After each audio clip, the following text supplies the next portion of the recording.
I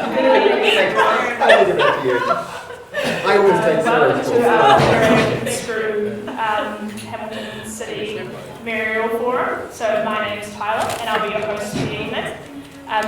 Many of you are probably wondering who we are at Generations. We're a non-partisan network of student advocacy clubs across the country. So we're run by students for students.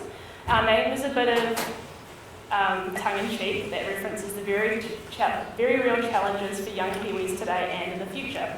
To give you an example of what we're fighting for is against minor fees popping up all over the university that cost students a lot in the end. Our mission is simple. We fight against spiralling public debt, accountability for misusing financial resources, and for home ownership to be a reality of our generation. Tonight we'll start with each of the candidates having a little 2-minute introduction about themselves and their priorities. Then we'll move on to our prepared question time, where candidates will have 1 minute to answer each question. Following that, we will have a quick fire round, and then lastly we'll open the questions to the floor.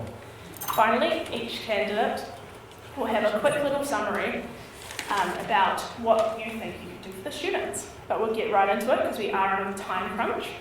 By the end of it, I promise you'll be sick of this. So that's just to keep the time, trying not to be rude or anything, but if you hear the bell, then 15 seconds, and then a double bell, your time's up. Awesome, so we'll start with just a quick 2 minutes about who you are and why you're running. Okay. I'm Rudi Du Plooy. I'm standing for Mayor, and I'm also standing in the East Ward, which is where all the beautiful people live. There you go. So one of the things about me is I'm married to an amazing woman called Barbara, and Barbara is my support in whatever I do. I couldn't do this unless my wife supported me, so that's really important. The other things that make me reasonably unique, I've probably got more experience in terms of years that I've served as a councillor. May not have been Hamilton, but it was in Johannesburg in South Africa. It was a horrendous time because we were grouping together 11 areas into one metropole. So you can just imagine, and each one thought they were a city, and so you bring them all together in one. So why is that relevant? That is relevant because you actually learn more than you would have done when everything was running. Setting up things and to make them work is really important. So what does that help me into what I want to do in Hamilton? I will take that experience and expertise and transport it into Hamilton and bring what I have learned over there into Hamilton. Make Hamilton a great city, a fantastic place to live, a fantastic, affordable place to live. I will bring about some really good stuff in terms of expenditure. We cannot spend money like it's Smarties. Sorry to the guys who manufacture Smarties. But we cannot do that. Your own budget, you can't spend more than you earn. And unfortunately, sometimes councils do exactly that. They spend more than they earn. So this man, Rudi Du Plooy, is going to put a stop to that big stop sign. Thank you so much.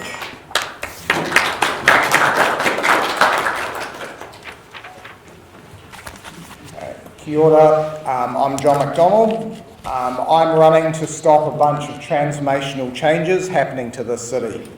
So one of those is we're going from a pay-as-you-go infrastructure funding model towards funding infrastructure with huge levels of intergenerational debt. In the past, we had tight limits on extravagant and unwise spending. Infrastructure was inherited from past generations, usually maintained, expanded and improved using available annual revenue, then passed on to future generations, generally in a functional state without burdensome debts. Today, things are changing rapidly. Council's approaching $1 billion in debt. We're burdened with huge interest payments and obscenely high infrastructure costs. Rates are going up to enable more borrowing. As the city approached this $1 billion debt level, I noticed a disturbing change in the language used in council chambers. They describe intergenerational debt as if it's a good thing and a virtuous thing. This attitude from council bureaucracy and the elected officials which enabled them reminded me of a quote from Frederick Bastiat, a French statesman from the 1800s. When plunder has become the means of existence for a large group of men, mutually linked by social ties, they soon contrive a law to sanction it and a moral code that glorifies it. I view intergenerational debt as plundering the future. We are past the point where intergenerational debt has been legalised by central government. Now we're in a phase where it's being glorified. A vote for me is a vote to make the bureaucracy less complicated and less expensive. Thank you.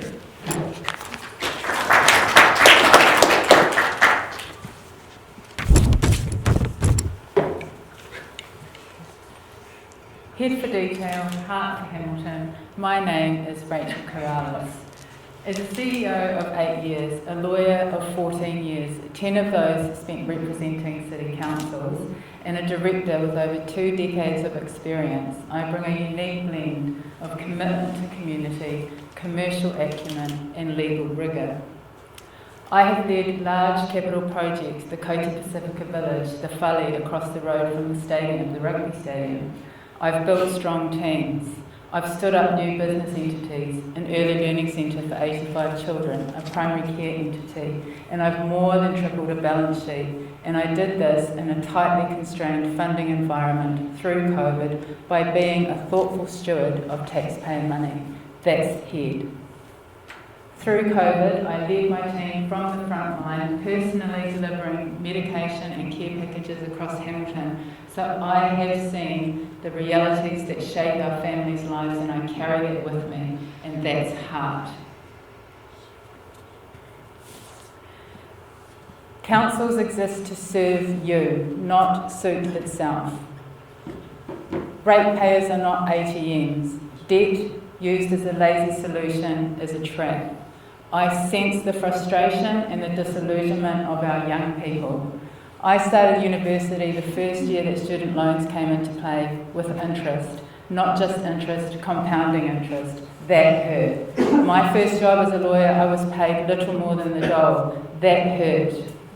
My husband and I didn't manage to buy our first family home until I was in my late 30s and him in his early 40s. We're still lucky to have achieved that. But I had to leave Hamilton in order to be able to do some of those things. But I still believe that we can do better for our young people. And that's why one of my 3 priorities for the city is planning for future generations. Nothing changes if nothing changes. Vote for Corrales. Thank you.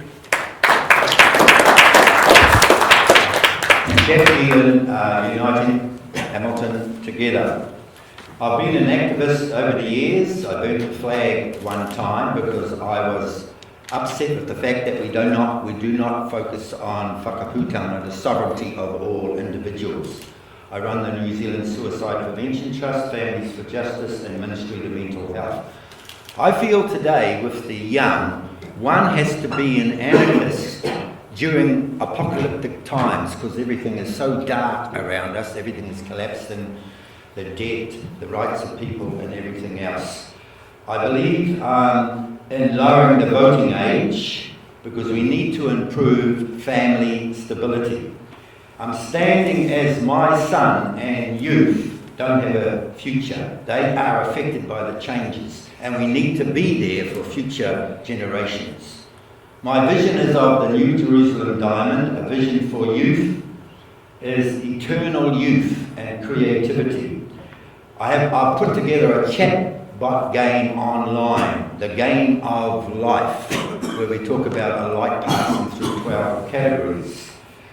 My New Jerusalem Diamond symbolises a covenant lifting young people out of debt and despair into a future where they are grounded, creative and sovereign. As father, mother, protector of the city, I am a William of Orange lookalike promoting political and religious reform with a new constitution. We don't have a quantumised constitution because Helen Clark took it away in 1986. genuine currency, and worldwide indigenous treaties where we acknowledge common law sovereigns. Religious freedom empowers everyone to be a prophet, priest and king, cutting out the middleman. It's all about direct access and empowering the people. Thank you very much. Jackie Lynn for here. Thank you.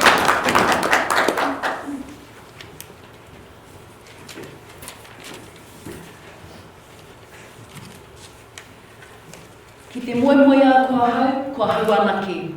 Ki te moe moe a tātou, ka tae e tātou. If I am to dream alone, then I dream alone. But when we dream together, we can achieve anything.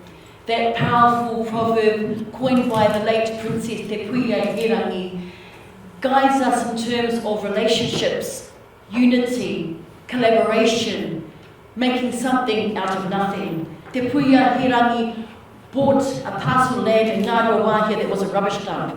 And she turned it into what is now Tūranga Waiwai Marae, the biggest marae in the whole universe.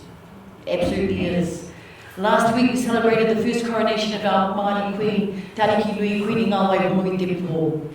And she shared with us some very strong messages about pushing through resilience, creating a strong economic base that powers our social aspirations, as well as ensuring that everybody has the right and access to the basic needs of every human being. Community, water, food, and security. Security in housing, security that you know you have enough money to fill your cupboards and look after your family. And that families, and that is what I'm campaigning on. He wai, he kai, he ahuru mō wai.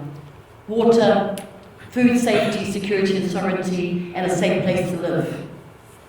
My name is Maria Huata. I am currently one of your Māori board councillors, and I have been in council for 1 year. And with my courage and bravery, I decided to stand for mayor. I'm the only Indigenous candidate out of the 12 mayors that are running. I'm well versed in both worlds and move between my Māori world and my non-Māori world with ease. I'm also a Pākehā, not just a Māori, which people often look at me and they think, oh, you know, she's left. I'm neither left nor right, I just want to do what's right. Kia kaha tātou, vote Māori World as well.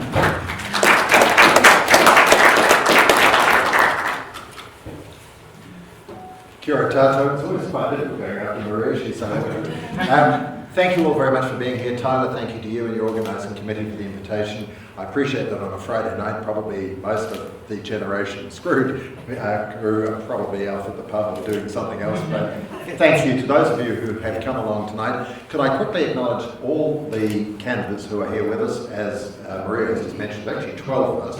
But I do want to thank each and every one for the fact that we've had a very spirited but a respectful campaign. Politics isn't always that way, so I appreciate it.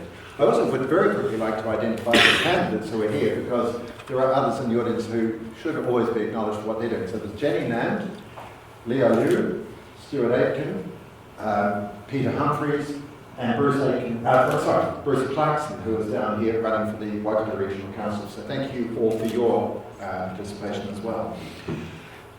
I am a proud graduate of the University of Waikato and the Faculty of Law. I am currently an East Ward councillor. I am also running for mayor. If I didn't say it, my name is Tim Macindoe. That's my poster down there from the by-election that I won at the start of last year when I stood on the campaign of stopping the waste. And I think that that resonates probably with the theme of tonight's meeting. There is much that is good about both of your councils, and it can be sometimes that gets lost in an election campaign. Important work being done by some very good people. But your Hamilton City Council has grown hugely in recent years, and as has already been mentioned by some of the other candidates, our debt is now, I think, rapidly getting out of control. And we cannot allow this to be passed on to your generation. We last year paid, that's the warning, isn't it? That's 15. 50. We last year paid $63.5 million in just the financial year to the end of 31 March in interest on that debt. That is horrific. We have to get our spending under control. There is quite a lot to be saved. Thank you very much.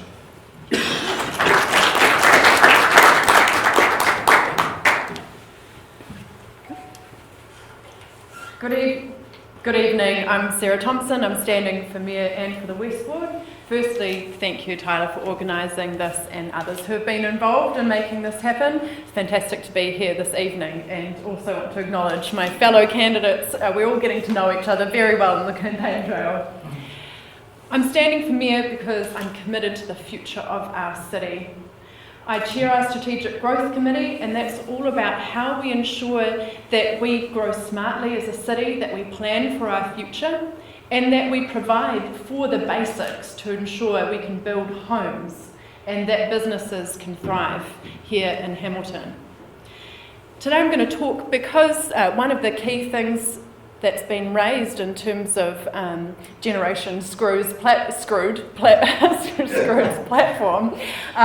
is housing. I'll talk a bit about that.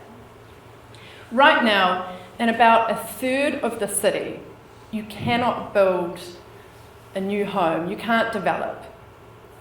And this is in the areas of the city where people want to develop. They're older parts of the city with larger sections, older homes that are cold and damp and ageing, perfect for redevelopment. But there has been an underinvestment in our water infrastructure for decades. And then the council, many years back, they started to allow duplexes and townhouses, which in themselves are actually really good for affordability. On average, they're much more affordable than houses that you'd buy in a greenfield area. But what's happened is that's used up all the capacity in our network. And now we need to invest in our water infrastructure. We're putting $2.4 billion into water infrastructure over the next 10 years. So when we talk about debt, there is more than one type of debt, and we need to invest in our future. I think it's important. Thank you.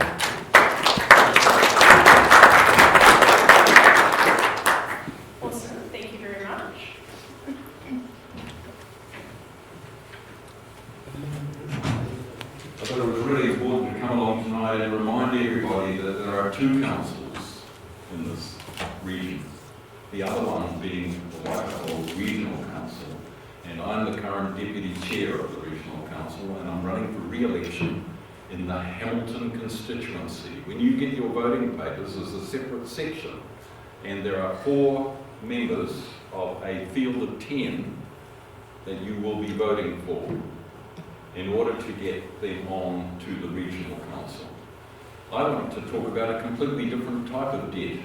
The main responsibility of the Regional Council is to look after the environment and to manage the resources of the environment of the whole of the Waikato region.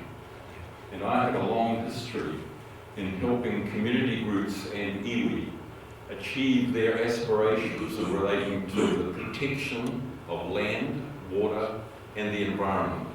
Those of you in Hamilton may know of the Gully Restoration Program. You may know of Waipakariki Natural Heritage Park up by the zoo. I have been heavily involved in all of those projects for more than 20 years. That is the reason that I stood for the Regional Council, because I believe that we are seriously in biodiversity debt.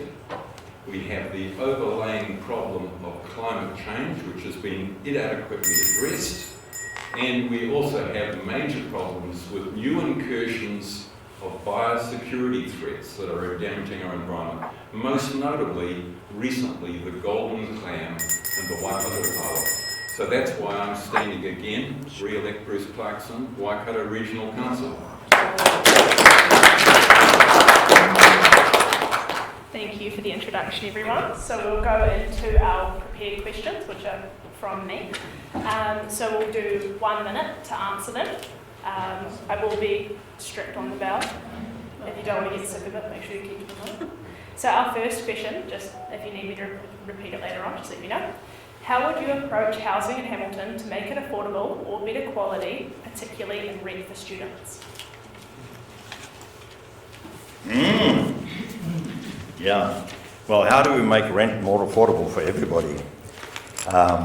It's a taxing issue, and rent for students is a critical issue that is not being addressed. I don't know how effective a local council can be in facilitating student accommodation. This is something that goes with your university, and I would think the best thing to do is to partner with other groups, companies in Hamilton, who can do that type of thing and perform the setting about of student accommodation that's affordable. Thank you.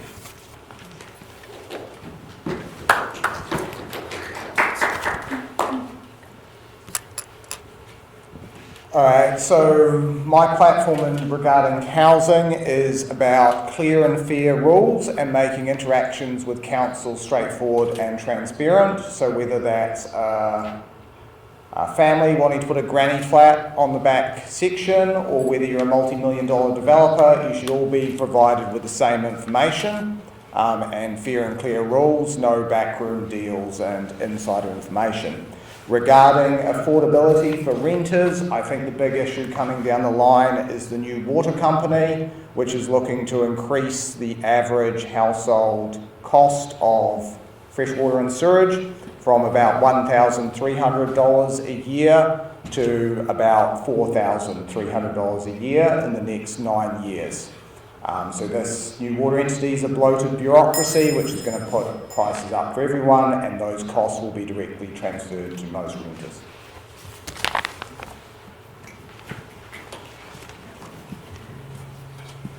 One of the priorities for the Mayor should be to become a major advocate with central government, so that central government shows up as a real partner for Hamilton City. And one way that it can do that in the housing space for young people and for first-time buyers is exploring other models of home ownership. For example, shared equity models such as the one that Habitat for Humanity promotes. But in terms of council itself, there are things that we can do. For example, working with developers to ensure that there is choice. That there's choice for all types of housing to cater for the different arrangements that people want to live in.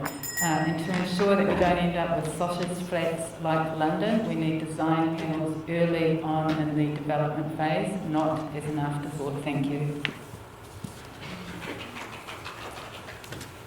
We need to build the homes. I heard of a situation, a member of the Tainui tribe actually was saying that they wanted to build 2,000 homes, and they went to the council, and the council didn't allow them to do that. I mean, this is crazy, because we should be facilitating the homes for people. Also, housing and rental affordability. We need to negotiate rents and costs. So we need to challenge the power brokers with the rents. So I believe that I will do that as your mayor. Community and local initiatives, working with local employers and also businesses to actually facilitate the purchase of homes. Thank you. Council is already working really hard in this space, but everything, as I said before, is about relationships. We have the Waikato Housing Initiative, we have Te Runanga o Kirikirua, we have Habitat for Humanity. These are people that have been working in this space for a long, long time. What Council needs to do is facilitate these groups that are doing the work, bring them together and see how we can empower them to do what they need to do. And as Rachel said, one of the biggest jobs of the Mayor, other than bringing her team together or his team together, is to be an advocate directly to central government, and there is a responsibility there. Jack mentioned Waikato Tainui. Waikato Tainui is one of the biggest players in the economy in this region. How can we look to some of their solutions that they are doing for their 90,000 members to ensure that there is affordable housing at all levels? That's right. It's an advantage being at this end because we get to follow on. There have already been some good ideas, so I commend what has come forward. We are New Zealand's fastest growing city, and we simply don't have enough houses. And it's basic economics that when you have rapid growth in population, lack of housing, that pushes prices up. Scarcity always has that impact. Added to that is the problem of the fact that we've got a lot of developers who we desperately need to build these houses at the moment saying, Hamilton, you're too difficult to deal with, you're cumbersome and bureaucratic, your rules, you take too too long to get through consents, etc., we're out of here. And that message was delivered quite strongly to us at a meeting not so long ago. We have to work with them to get them back building those houses. The final thing about rent, there's not a lot that council can do for your rent other than trying to ensure, as I say, that the houses are being built, and secondly, that we keep your rates increases down, because you are paying rates as renters, and people sometimes forget that. The landlord passes it on to you.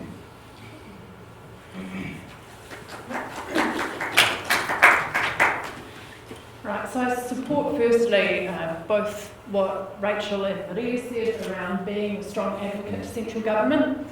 The reality is that we're not seeing the private market delivering housing at the pricing that we need. So yes, they deliver market priced housing, and then you've got public housing over here, but there's a big gap in the middle. And that's a real issue. So as a council, we can support community housing providers, and we do so with we basically don't charge them for the infrastructure that they use to hook up their house. But we also need to ensure that our water infrastructure is in place, because actually the reason developers are saying it's too hard to develop here is because they can't hook into pipes, because there's no capacity in water infrastructure. So, and Hillcrest area, is affected by that. It has capacity constraints. So again, it comes back to basic infrastructure. Thanks. That was amazing. The regional council has a lot to do with housing. That's right, we can do that at the end, but Right. we'll just keep going through these guys just because we are at a really tight time limit. So our next question is, how would you approach council finances to ensure the same, if not better, services are available for future generations so that we aren't left with the debt burden? Start on this end. Yeah, we can do that. Yeah. Why not? Yeah. Put them on the spot. Right. One of my key priorities as Mayor will be to expand the shared services that we have with other councils. We can save money by working together. We already do that in different areas. For example, we save around $3 million a year by doing basic stuff with other councils in the Waikato, buying electricity together, testing water together. We work with other councils across the country and in terms of our library system. We all have the same library system. But there are so many things where we don't work together, where we separately have contracts for rubbish and recycling. We have our separate contracts for transport and maintaining our roads and resealing them and building new things. So let's really be bold in this space. Now that water is going into a joint water company with Waikato District Council, we've got a really strong relationship there to build on. We can do more together to deliver better value for our residents.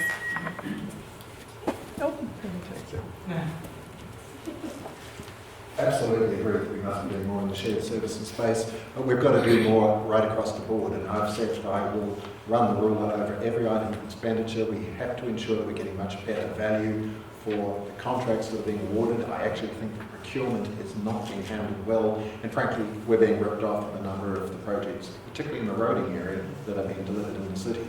We've also got to ensure that we are eliminating waste in a whole lot of other areas. Some of it's quite small, some of it's much bigger. But by getting everything back down and under control, we can start to get the debt under control.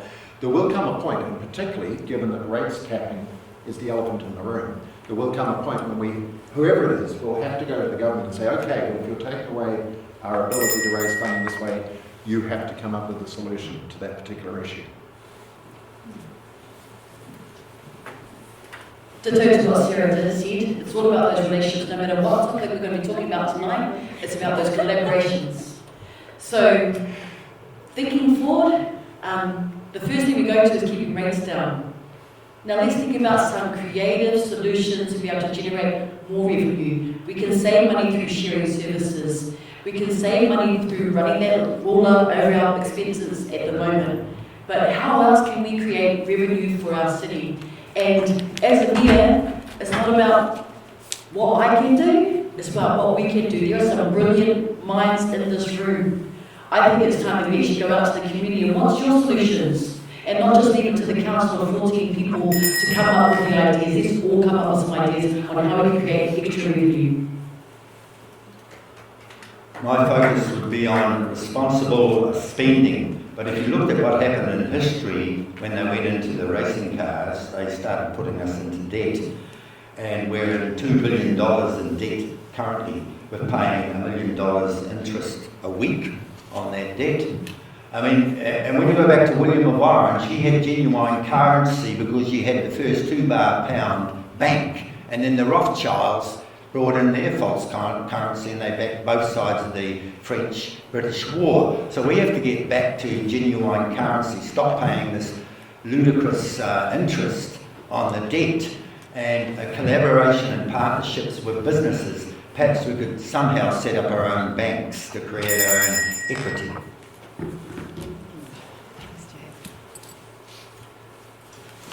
Debt is very basic, man. You have to earn more than you spend in order to be able to pay back interest and principal. We need to get clear on what council's mandate is, and then we need to slash any scope of creep. There are a range of tools that we can employ then. It's actually not rocket science. So procurement, yes, we need to shine a light on our procurement practices. Why does it cost $700,000 to move a bus stop? We need to look at our operational efficiencies. Technology, are we utilising technology to its maximum utility? Service delivery, are we over-resourced to deliver the services that need to be delivered? Lazy assets, assets that are being inefficiently used, what can we do with them? Strategic partnerships, central government deals, and shareholdings, our investments. Are we actually getting the return that the people of Hamilton deserve?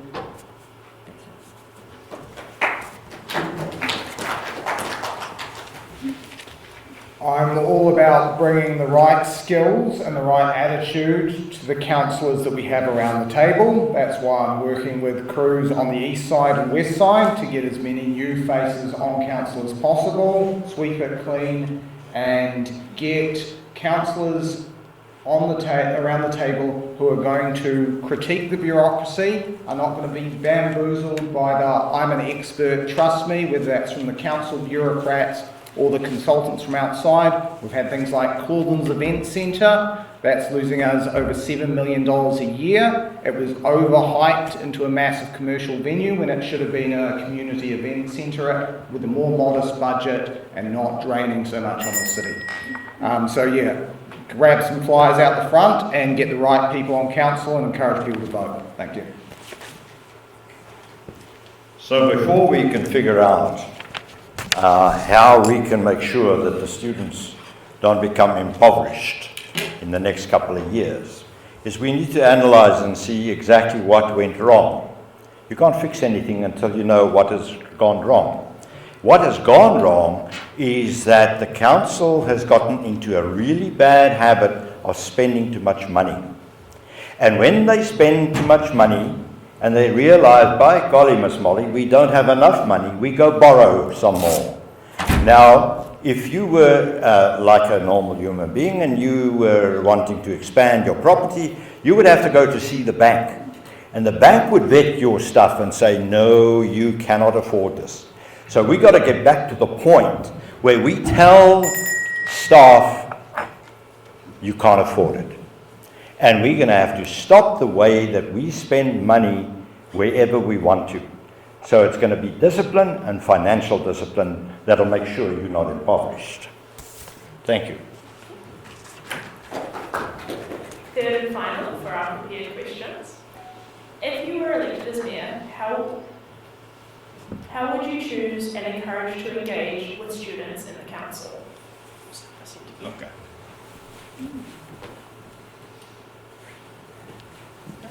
Good question.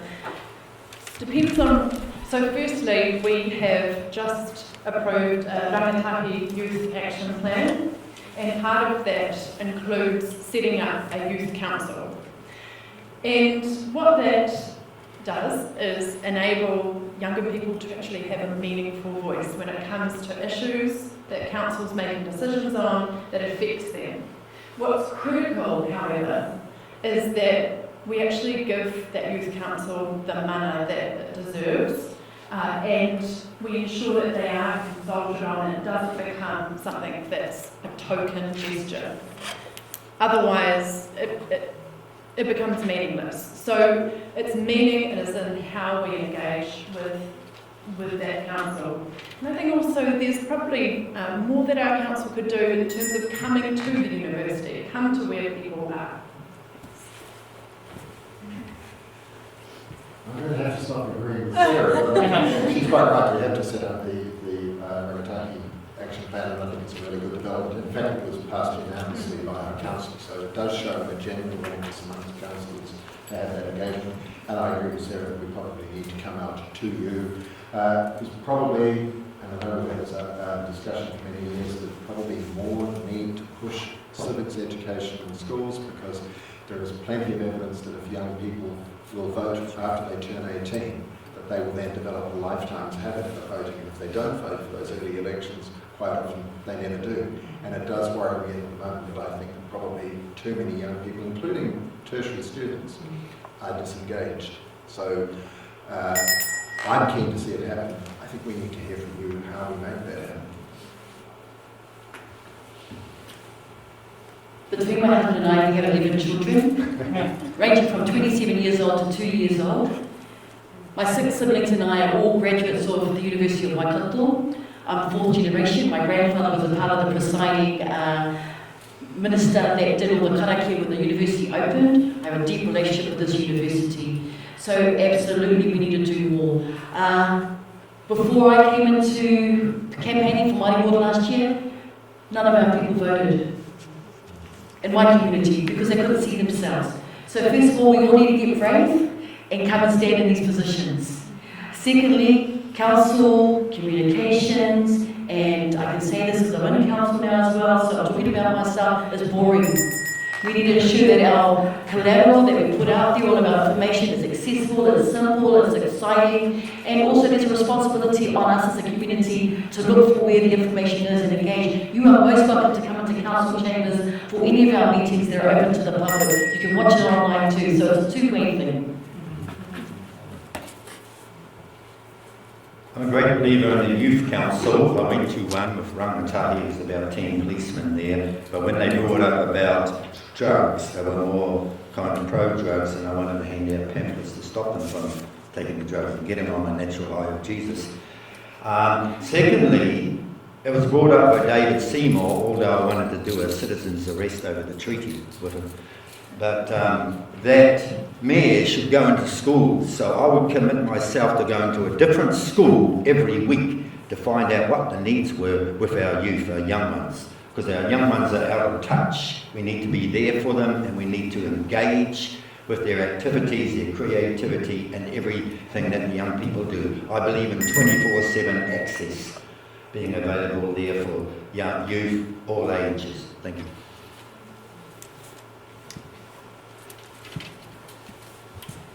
It doesn't matter what group we're talking about, whether we're talking about young people, people with disabilities, or minority groups. Whatever we do, the engagement needs to be genuine. So it needs to be a genuine dialogue, there needs to be mandate, there needs to be reciprocity in that relationship, and it needs to be co-design and not consultation after the fact, or consultation which is just for the sake of process. The second thing is we've got a real issue with trust. Trust in our communities. Less than 30% of people vote. So we need to build trust with our young people, with all of our minority groups. Thank you. So at previous Meet the Candidates events, there's been a raising of hands from most of the candidates about pay cuts for councillors. Now, the logistics of that's difficult because councillors don't determine their salary, but what I'm going to propose is that we get councillors to agree to put 5% of their salary into a fund which we use to fund summer scholarships for university students. So we get the best and brightest out of Waikato University. I'm thinking we pair them up with some retirees with experience in engineering and accounting, and we have a little think tank that works for council, coming up with the best ideas they can find around the world, evaluating pros and cons, and doing things like neighbourhood scale sewage treatment plants, so we're not spending $500 million building a new treatment plant. Can we do it cheaper? Can we do it better? Get the accountancy students, the best of them, to go through the books and find out where the wasteful spending is and where we can make efficiency gains there. Thank you, John. Yeah, I suppose now I've got to do the little plug just in case you think I'm uneducated. I studied law here at Waikato, so yeah, just gives you an idea. So I'm sort of, yeah, what can I do? There is a serious disconnect between public and council. We actually all know it, and the thing is we don't quite know how to fix that. Because the people are saying, oh, they always ignore you. I can send them emails, they don't send them back, or they don't phone you, they nothing, you know. So there is this disconnect. So I am a creature that always challenges what I find and what I see. So that's what I will do. And so how will I do it? I'm not going to do the thinking. I'm going to get the students to come and say, this is our proposal. This is what we think we should be doing together. And if it works and if it makes sense, we'll do it. Thank you. So, thank you. That's all for our prepared questions. So now we've got some quick fire ones going. I'm looking for just one sentence max. We'll start off with a fun question. Do you think Hamilton's better than Auckland? Yes. I think Hamilton's Better than Auckland? What a question. I mean, obviously, sorry baby, I know you come from Auckland, but you know, what do we do, eh? Some of us are normal. Yes, of course Hamilton's better than Auckland. We shouldn't be trying to be Auckland or Wellington. We should be our own thing. Yes, of course, that's why they're all moving here. Hamilton is better, but I'd say there's one element I don't agree with. It's too conservative, kind of stuck in the mud. We need to free ourselves up. In Auckland, they protest, they express themselves. On a good day, we're an hour and a half from Auckland. Yeah. An hour and a bit from Tauranga, just over an hour from Rotorua, 40 minutes to Raglan, 45 minutes to Kawhiamoana. We have an international airport now. It is the place to be. H-Town, Kitty, all day. Yeah, of course. Good show. Absolutely, we're the best city in the country. Yeah, I think we've got the sweet spot. Lots of opportunities, but still easy to get around.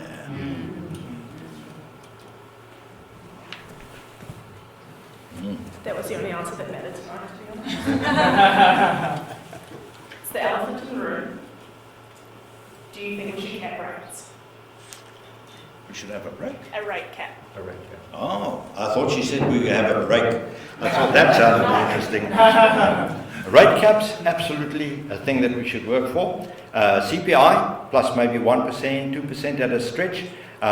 Government's working on it, and before the sun comes up one of these days, it'll be a fact. And so I'm all for it. Thank you. Yes, we should have a rate cap, but it should be internal. It should be the voters and the community putting that limit on council and getting the councillors on there which are going to implement internal financial discipline. We don't want it to be external, Wellington telling us how much we can put up our rates, and we don't want to wait till the credit rating agencies give us a slap on the wrist for getting too close to a debt limit. So we want internal financial discipline, not external financial discipline. Yes, agree with John, internal financial discipline, but in the right environment as well. We do need to catch up on our neglected infrastructure, and also we would need central government commitment to no more unfunded mandates.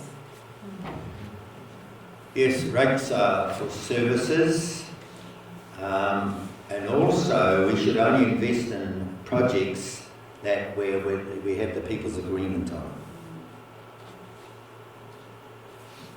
Until we expand our services to more shared services with our neighbouring councils, work with our EU partners who are the economic powerhouses in this region and city, look for other alternative streams of revenue, streamline our costs if we can.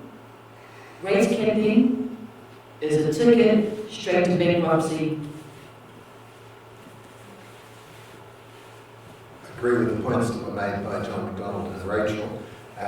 we do need to be imposing our own rates cap and ensuring that we are focusing on the core priorities that are our responsibility, doing those well, efficiently, with better procurement. Well, I am worried about the blunt instrument that is possibly being threatened from Wellington. We need to do it ourselves, and particularly once we've run the ruler over all items of expenditure to know exactly what is manageable. We've got to find the sweet spot, and we definitely do need to get the rates down. The future rate increases that in the long-term plan are unsustainable for our community, and I agree with much of what's been said that we need to look at efficiencies to bring those in, but I don't think that rates capping from the central government is a solution, because we risk there being unintended consequences. We're currently catching up on decades of underinvestment in the critical core infrastructure. We can't do that while keeping rates at simply CPI or construction CPI. So there's more complexity to it, and as Tim said, it risks being a really blunt tool along with taking away community voice too. Thank you. We'll do one last one. So, which one of your policies will most benefit students? Probably the fact that we're going to have financial discipline. I was listening to what was being said. The council does not have financial discipline.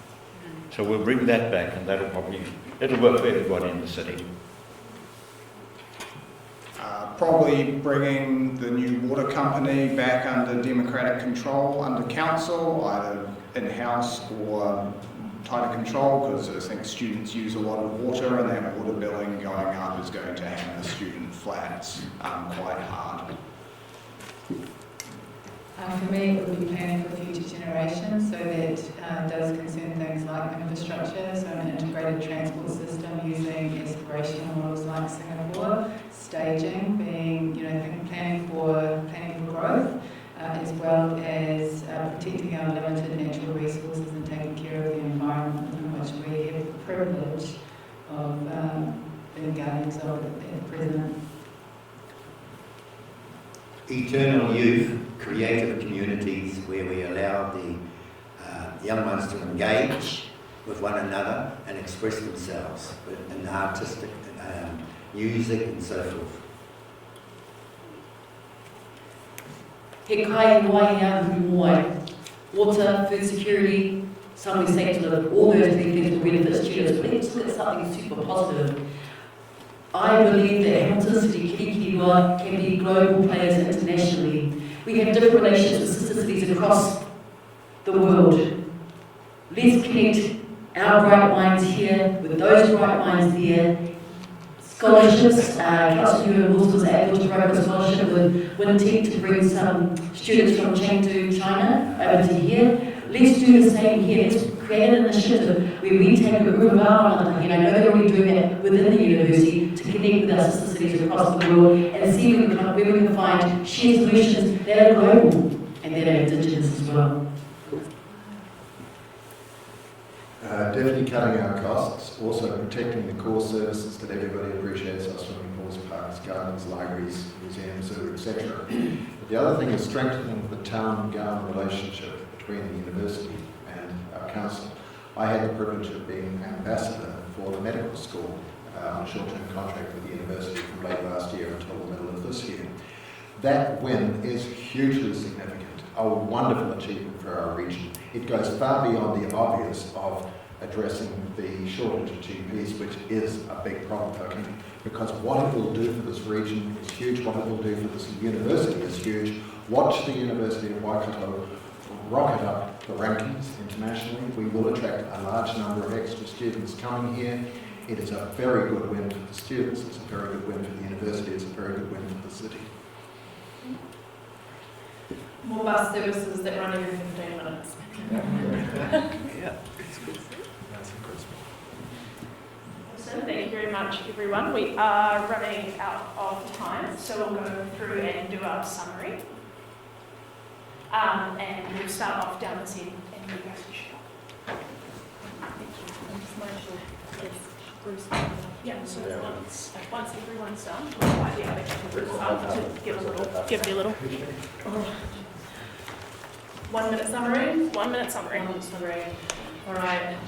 I'm Sarah Thompson, standing for Mayor and for West Ward. I bring a track record, firstly, of being focused on solutions. I work collaboratively with others to get really good ideas turned into action. And I'm really focused on working with other councillors, regardless of their political views. It doesn't matter if they're left, right, somewhere in between. I believe that if we listen to each other and we work together on solutions, we will get better solutions for our city than we would if we act in a way which is a win-lose situation. So if you want someone who's focused on solutions, focused on collaboration, who has a track record and brings the experience needed, 6 years experience in council as well as chair of our strategic growth committee, then vote Sarah Thompson for mayor. Thank you. I'm Tim Macindoe, standing for Mayor and in the East Ward. Agree again with a lot of what Sarah has just said. I also believe that I have a good track record. I had 12 years experience as an MP for Hamilton West. I have good connections in Wellington, which will be vitally important as we ensure that we have the support we need from central government. We have major challenges as the fastest growing city. We will need to ensure that the central government is giving us our fair share and not putting unreasonable limitations on how we operate. I too believe that I have collegial style, that I have the ability to work across the aisle. I am now proudly independent. I enjoy being liberated from a party political thing because we do need to work across the aisle, and I believe that I can do that.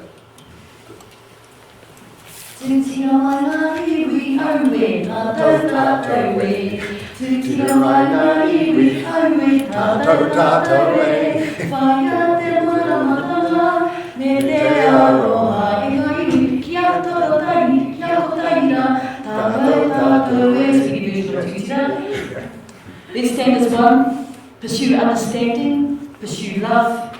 That song was written by my grandfather, Valetta. My great-grandfather is Tāpia Ngata on the $50 note. He was strong in political machinations. I have a whakapapa that stands for generations who have fought for our land, for our language, for our people. However, I can't forget my Pākehā whakapapa. My grandfather, Eric Papish, was a communications radio manager in the World War II, and he also sold his land to be able to put all of his children, 10 of them, through education. So education is key, and I'm about that. I'm about working together, courageous, strong, passionate, and honest.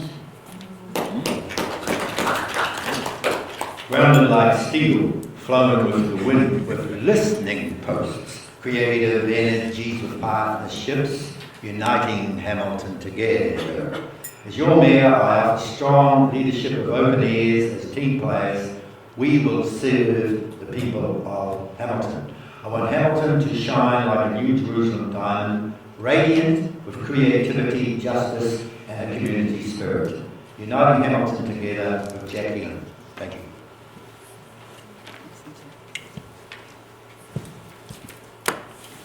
Age, number of years as a CEO, 14, number of years as a lawyer, 20 plus, number of years as a director.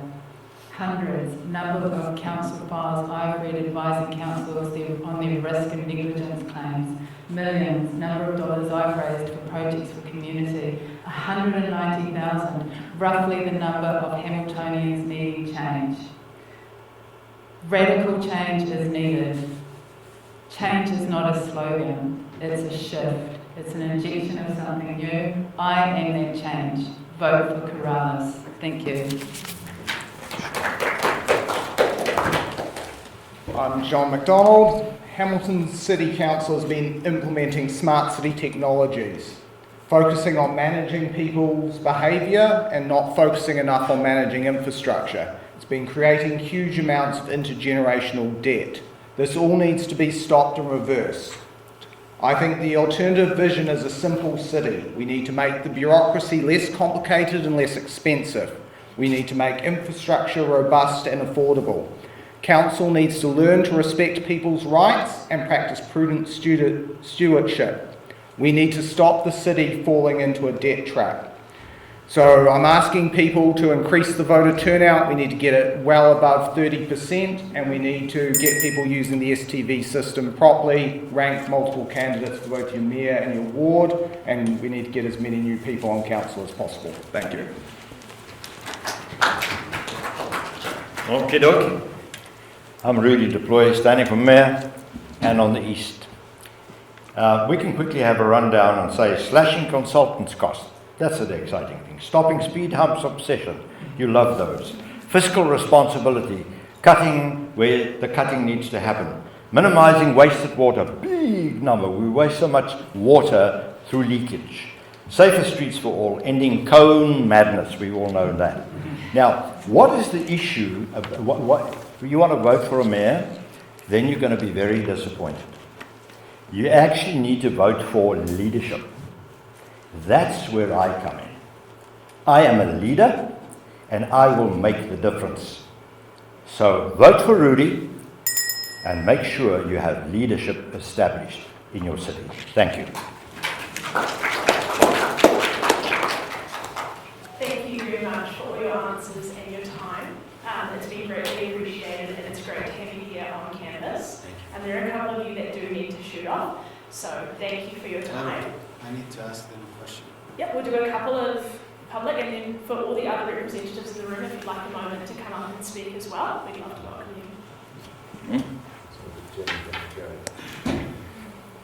So, as a minority representative, I had a couple of questions to ask you, and I'll address it based on each minority, depending on each trouble they're facing.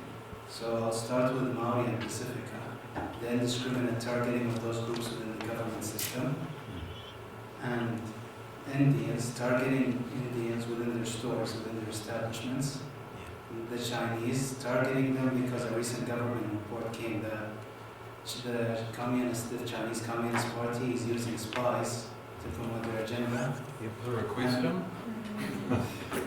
The question is, how will you stop the government from targeting these groups based on the ideologies they pursue, and especially considering the current government, which is spreading supremacist ideology throughout New Zealand?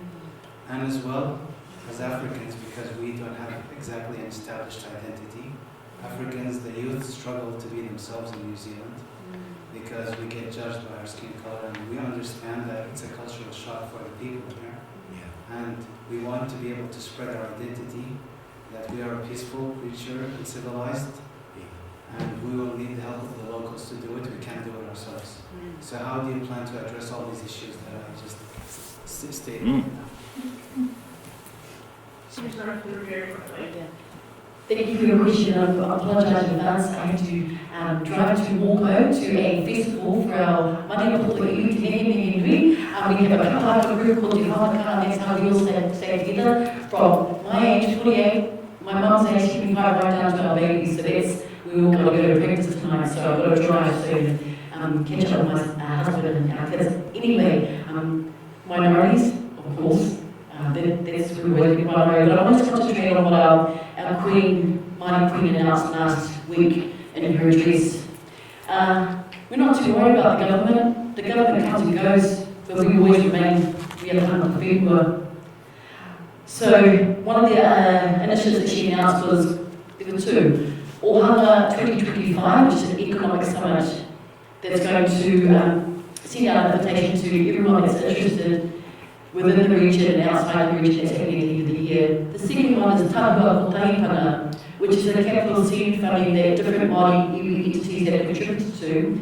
It's worth around $13 million, and it's addressing all those kinds of things that the government has cut.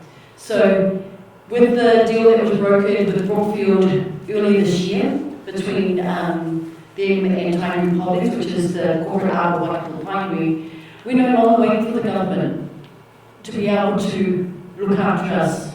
So we have to use our voices, we have to get out there and vote for the people that we think that will represent us well. So I want to get off with this. The first mighty king, Potato, said there was but one eye of the needle through which the red white and the black threads pass. When I am gone, hold on to love, hold on to Lord, L-A-W-L-O-R-E, and to what is right. As Māori, we have always embraced everyone to be a part of this fair country of ours, no matter who you are, where you come from, your beliefs or your denomination, and we will continue to do that.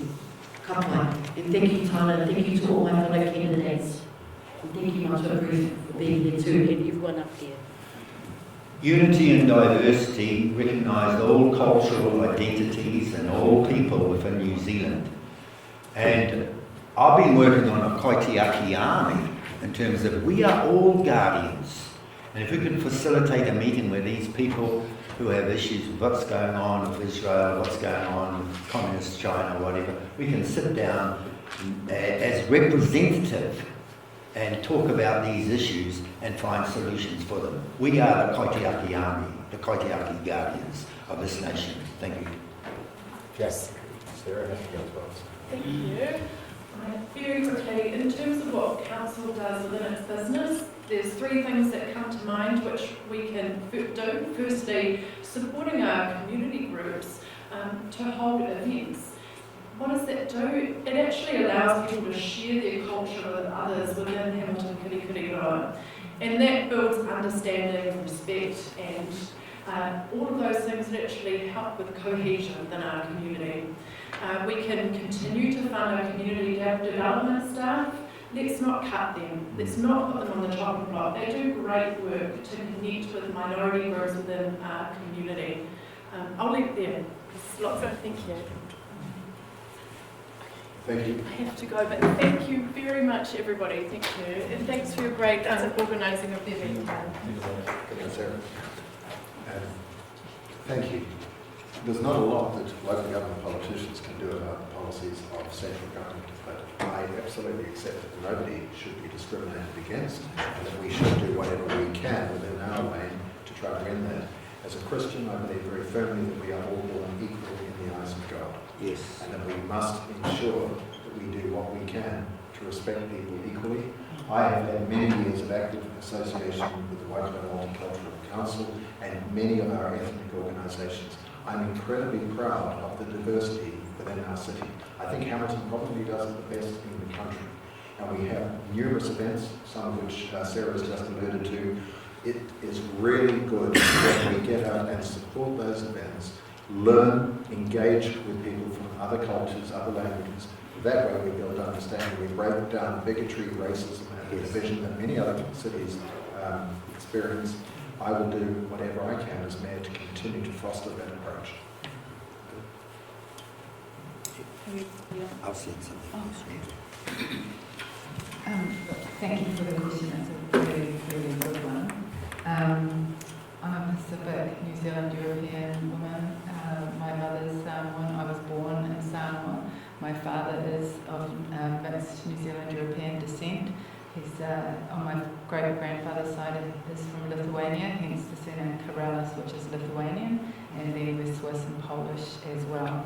So for me, diversity and inclusion isn't an outcome. I actually embody it, and so this question is personally and intimately important to me, and it's who I am. I have experienced racism. I know what it's like to be made to feel smaller, to be made to feel unimportant as a child and as an adult.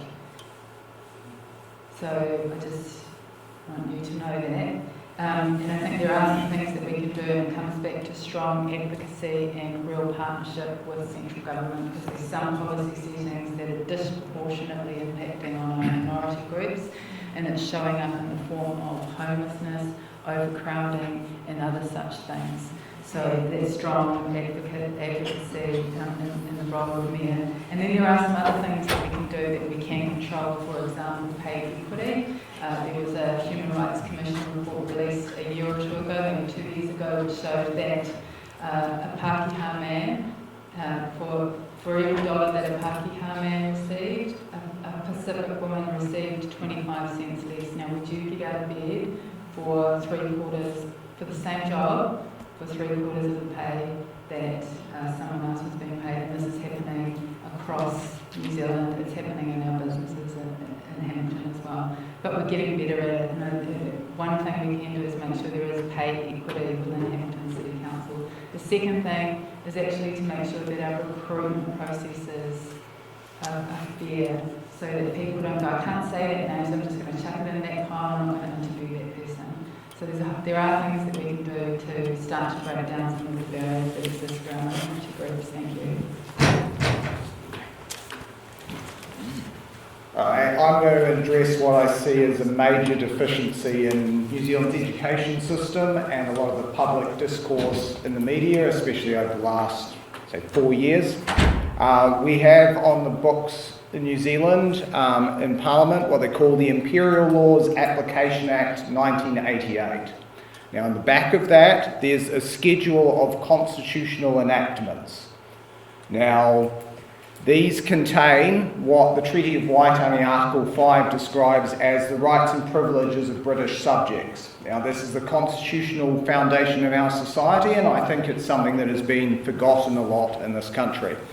So I suggest everyone go and read through those constitutional enactments. We've got things like the Magna Carta, we've got the Bill of Rights 1688. Those are powerful documents with powerful wording. And you compare that to the sort of mealy-mouthed bureaucratic documents of more recent legislation, and we need to get back to respecting people's rights based on those documents.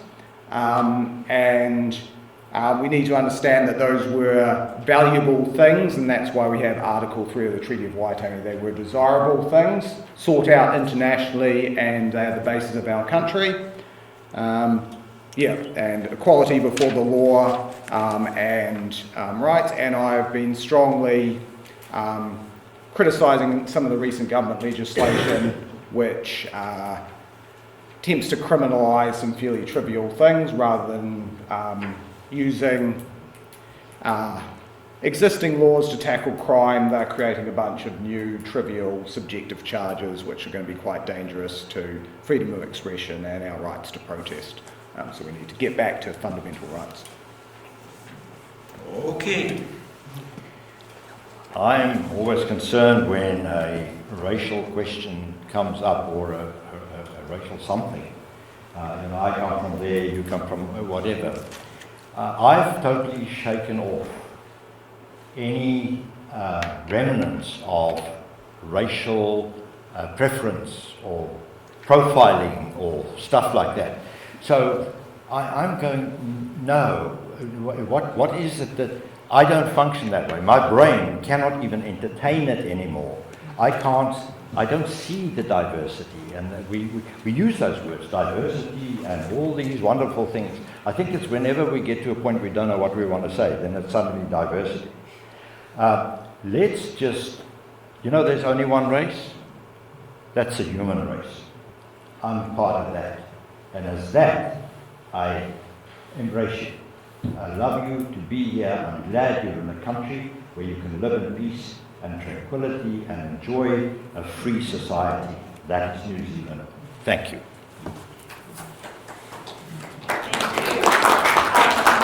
Thank you for your time. We invite other candidates who have a piece to say, whether that's local or regional, if you'd like to come up. And if you guys like to stick around and have a conversation with people. Thank you very much for that. Thank you.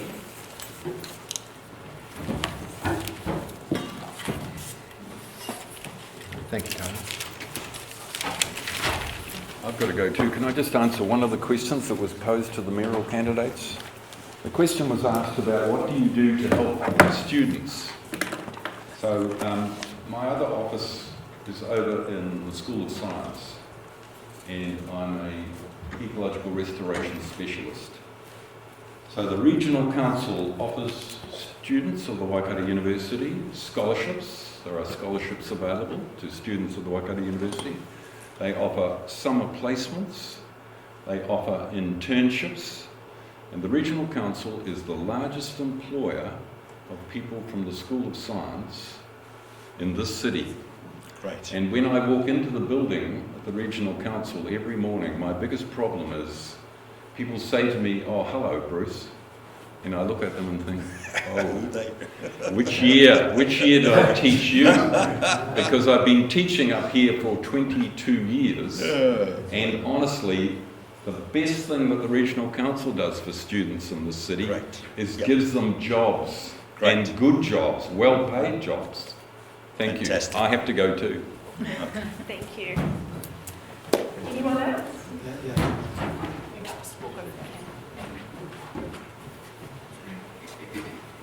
Oh, she's cute.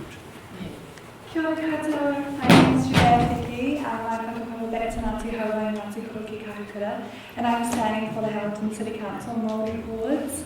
I am 26 years old. It's quite a new space for me, but I believe that a vote for me is a support for the future. Now, I know a lot of you may not be on the Māori road to support me, but I wanted to say all about that we have a say on Māori wards this election and how important they've been to me to see myself reflected in council and to think about that for the first time. It was the first time that I really felt represented through having Māori candidates there. To see a new style of leadership, to work more relational has been truly impactful to me. I work in the community space, and so I really want to mihi to your pātai because I also know what it's like to be a minority. I've been the youngest, I've experienced ageism, I've experienced sexism, and I've also experienced racism in all three areas. And if you come from a privileged background, sometimes it's really hard to understand what it's really like in those spaces. And so there might be one race, but I know that there is a lot of different lived experiences where people do get treated differently. That is a reality. And so I have some really creative, innovative ideas. And when you support Māori wards, you're supporting the future of our city. Nō reira, kia ora koutou. I hope you all support Māori wards this elections. Kia ora. Also, just a reminder that we have a cultural hour at universities on Wednesdays, so if you would like to come along between 1 and 2 p.m. Who's a candidate? Stuart. Stuart, do you want to talk?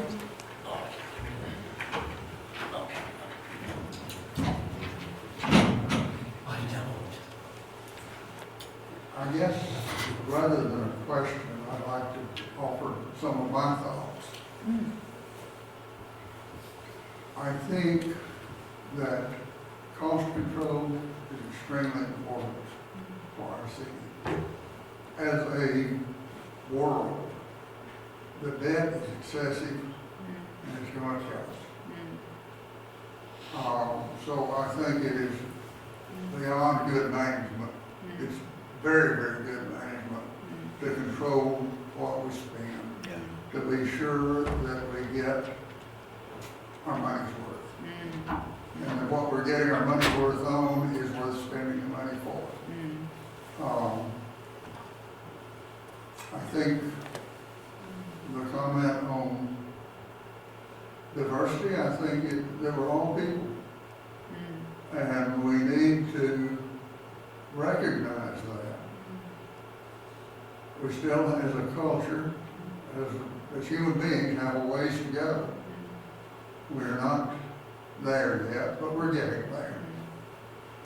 I grew up in West Texas in the 50s, and we had separate restrooms for separate places. And that is not good, to state it at its minimum. And I'm glad that the U.S. has grown out of that. I'm glad we're not at that point, but I think we need to be racially blind.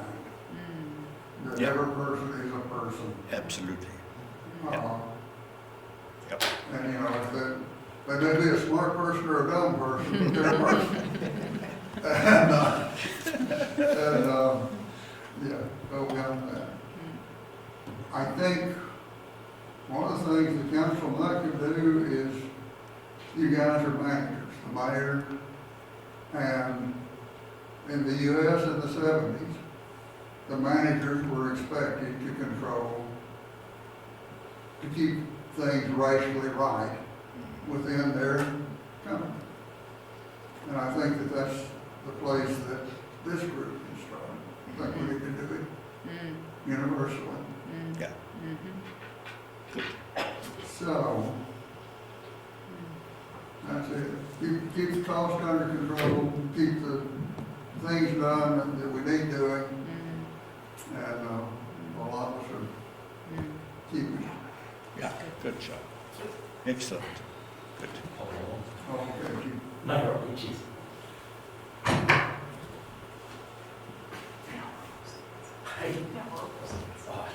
Don't sit on my lap. Come here, Stuart. No, Stuart. no. Come here. Let me throw in an extra thought. That applies not only to race, but also applies to gender. That it will, no matter what the gender, if you do the job, you get paid for the job. That's it. That's the bottom line. That's- Absolutely.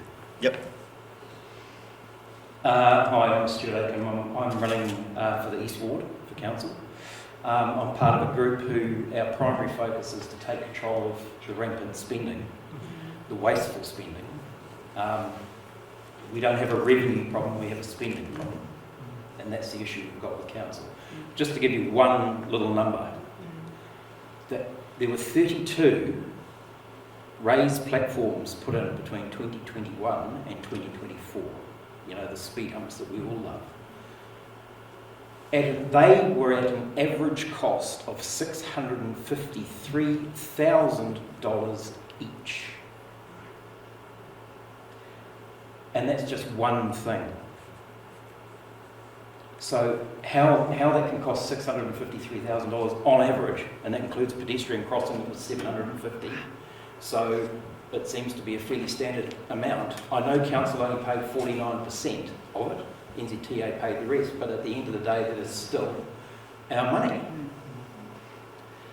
So that's one of the key things we want to get under control. There's so much of it, and get people on council who've actually got experience. I mean, my background is finance, particularly in the construction and development sector, and I've been on the Road Transport Association for a number of years, not anymore, and the people I've sort of been working alongside of also bring a lot of life experience, business experience, accounting, financial experience, and all that sort of thing to the table.